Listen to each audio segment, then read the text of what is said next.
15 August स्वातंत्र्य दिन भारताचा, आणि त्यातही आपले शहराचे प्रथम नागरिक महापौर रवी भाऊ लांडगे, आमचे लहान बंधू, त्यांचा वाढदिवस.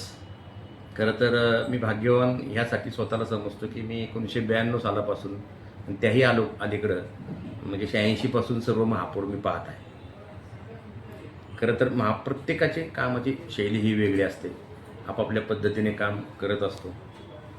परंतु मी या दुसऱ्या पिढीतलं तिसऱ्या पिढीतलं एक आश्वासक चेहरा रवी भाऊ लांडगेंच्या रूपानं मी पाहत आहे.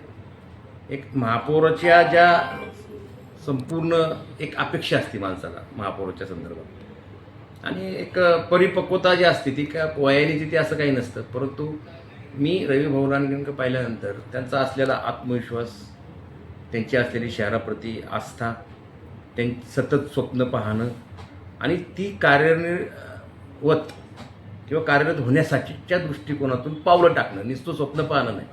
आणि सर्वात त्यांचा चांगला गुण की एखादी चांगली गोष्ट ते ऐकून घेतात, समोरच्याचं संपूर्ण ऐकून घेतात, आणि ते सर्वात चांगला गुण तो असतो. कारण कसं प्रत्येकाला वाटतं महापौरांनी माझं ऐकून घ्यावं. आता संवेदनाशील महापौर असं मी त्यांचा उल्लेख केला. त्याचा आत्ता तुमच्या लक्षात आलं असेल की आपला वाढदिवसाचा खर्च कमी करून जे आत्ता मोशी दुर्घटनेत मृत्यू पडलेले आहेत त्यांना 1-1 लाख रुपये स्वतः देणं मदत म्हणून, मला तुम्ही सांगा आजपर्यंतच्या मला न पाहणारी घटना आहे, म्हणजे आम्हाला देखील अंतर्मुख करणारी ही घटना आहे.